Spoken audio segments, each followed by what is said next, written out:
दोस्तों, बांग्लादेश के खिलाफ खेले गए पहले टी20 मुकाबले में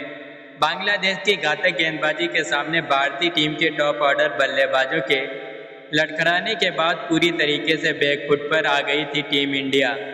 लेकिन इसके बाद मिडिल ऑर्डर के विस्फोटक बल्लेबाज शिवम दुबे और हार्दिक पांड्या ने अपने बल्लेबाजी से किया चमत्कार, जहां दोनों ही बल्लेबाजों ने मैदान पर उतरते ही चौके कम और छक्के ज़्यादा लगाते हुए लगभग हार चुके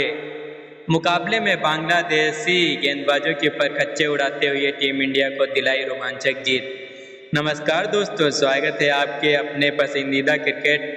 चैनल क्रिकेट ऑनलाइन धुन में। दोस्तों, इस वीडियो में हम आपको भारत और बांग्लादेश के बीच नागपुर के विदर्भ स्टेडियम में खेले गए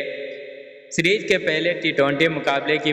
पूरी रोमांचक हाईलाइट आपको दिखाने वाले हैं। लेकिन वीडियो में आगे बढ़ने से पहले हार्दिक पांड्या और शिवम दुबे में से किसे टीम इंडिया का सबसे विस्फोटक मध्यम क्रम का बल्लेबाज मानते हैं, अपनी कीमती सुझाव कमेंट में बताकर वीडियो को एक लाइक जरूर करें।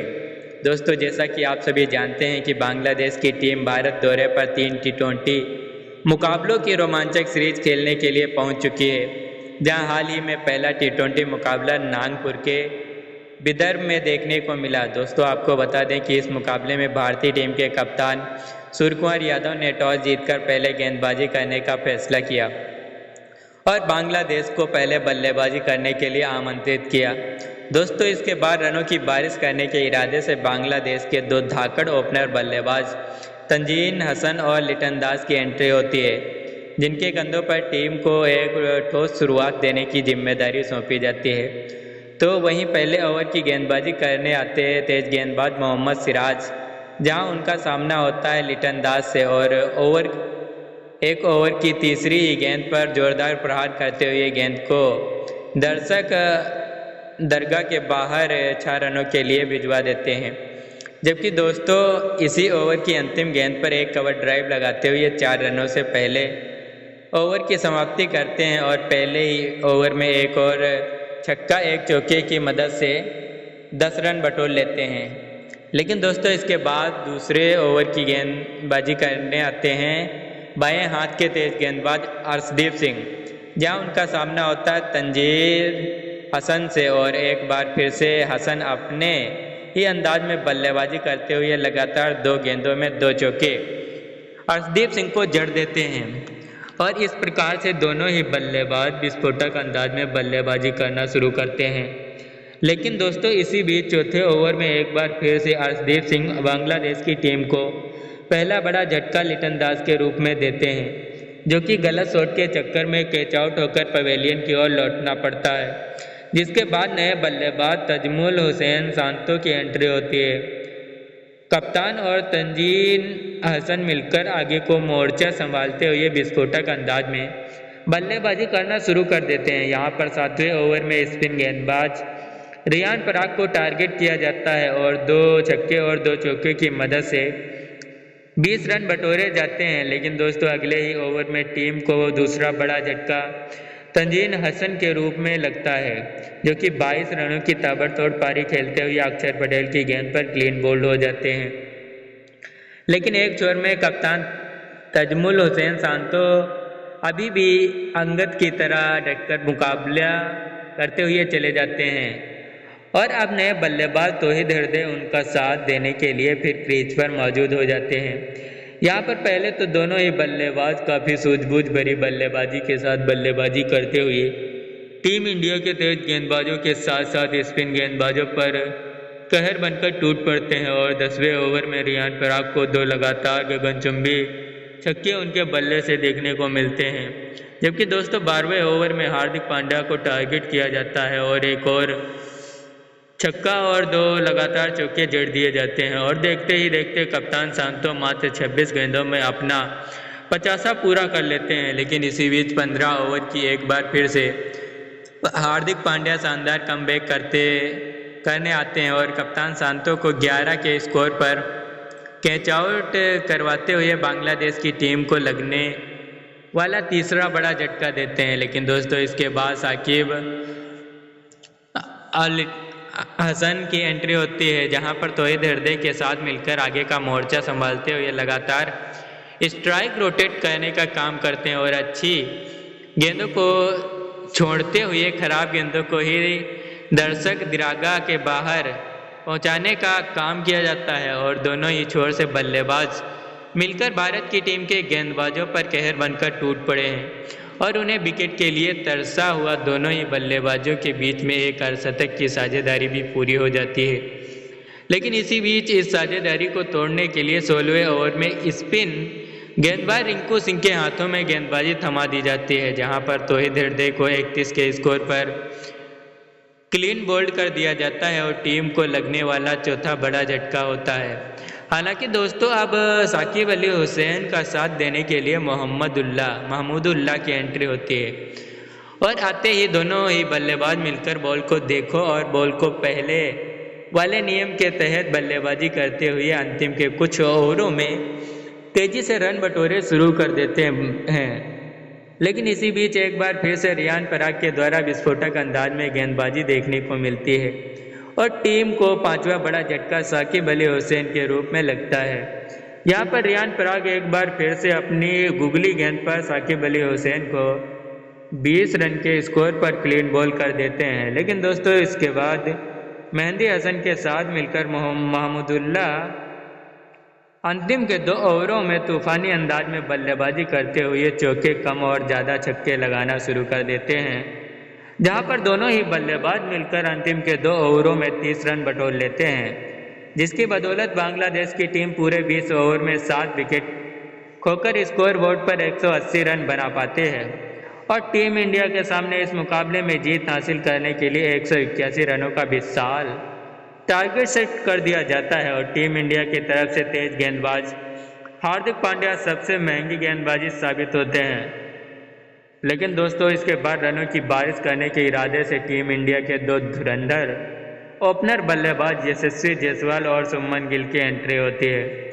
तो वहीं बांग्लादेश के लिए पहले ओवर की गेंदबाजी करने आते तेज गेंदबाज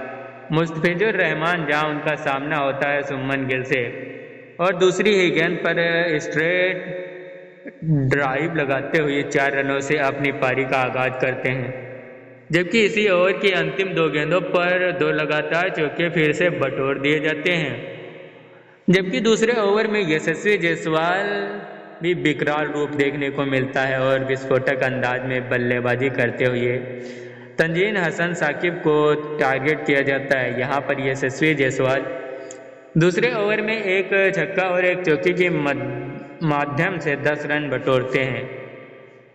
इसके बाद दोनों ही बल्लेबाज पीछे मुड़कर नहीं देखते हैं और बांग्लादेश के तेज गेंदबाजों पर पूरी तरह से धावा बोलना शुरू कर देते हैं और दोनों ही छोर से चौके और छक्कों की झड़ी देखने को मिलती है और देखते ही देखते पावर प्ले के दौरान टीम इंडिया का स्कोर बिना विकेट खोए 60 रनों तक पहुंच जाता है। लेकिन दोस्तों 7वें ओवर में जैसे ही स्पिन गेंदबाज साकिब अली हुसैन आते हैं तो इस ओवर में एक बार फिर से दोनों ही बल्लेबाज 2 छक्के और 2 चौकों की मदद से 20 रन बटोर लेते हैं और टीम इंडिया के लिए ज़बरदस्त लय में बल्लेबाजी करना जारी रखते हैं। लेकिन इसी बीच इस साझेदारी को तोड़ने के लिए 8वें ओवर में स्पिन गेंदबाज राशिद हुसैन आते हैं और सुमन गिल और यशस्वी जायसवाल को उनके अर्धशतक पूरा होने से ही पहले ही पवेलियन का रास्ता दिखा देते हैं, जहां पर दोनों ही बल्लेबाज 40 और 45 के स्कोर पर क्रमशः डगआउट की ओर लौट पड़ते हैं। लेकिन दोस्तों इसके बाद पूरा का पूरा दरोमदार अब 2 नए बल्लेबाज सूर्यकुमार यादव और ऋषभ पंत के कंधों पर आ जाता है।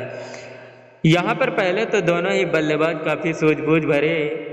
बल्लेबाजी के साथ सिंगल डबल के साथ ही टीम इंडिया की स्कोर को आगे बढ़ाने का काम करते हैं और अच्छी गेंदों को छोड़ते हुए खराब गेंदों को ही बाउंड्री लाइन के बाहर पहुंचाते हुए चलते हैं और देखते ही देखते 10 ओवर में टीम इंडिया का स्कोर 2 विकेट खोकर 80 रनों के पार पहुंच जाता है।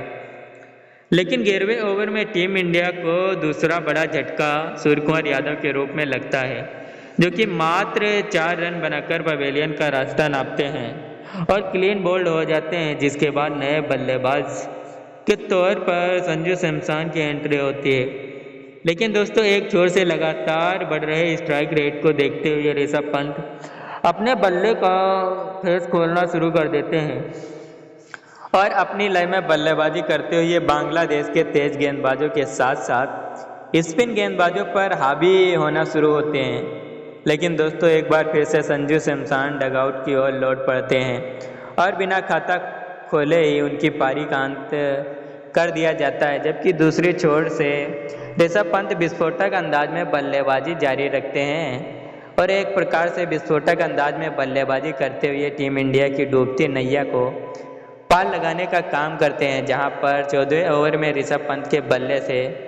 3 लगातार गगनचुंबी छक्का लगा दिए जाते हैं और देखते ही देखते मात्र 17 गेंदों में ही ऋषभ पंत अपना 50वां पूरा कर लेते हैं।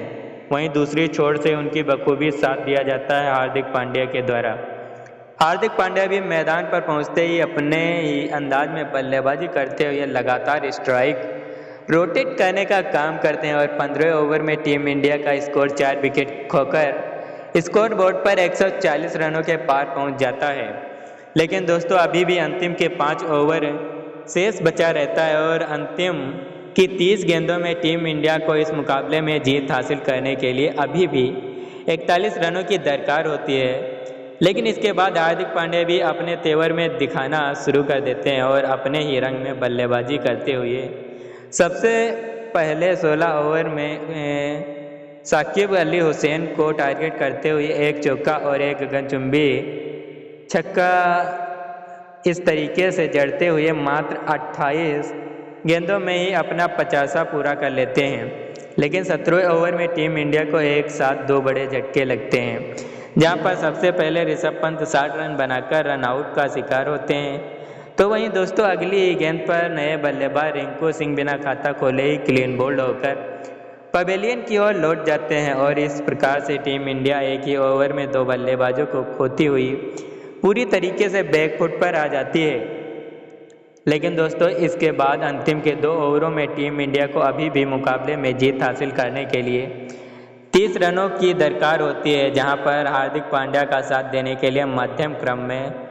विस्फोटक बल्लेबाज शिवम दुबे की एंट्री होती है। लेकिन दोस्तों इसके बाद सबसे पहले 19वें ओवर में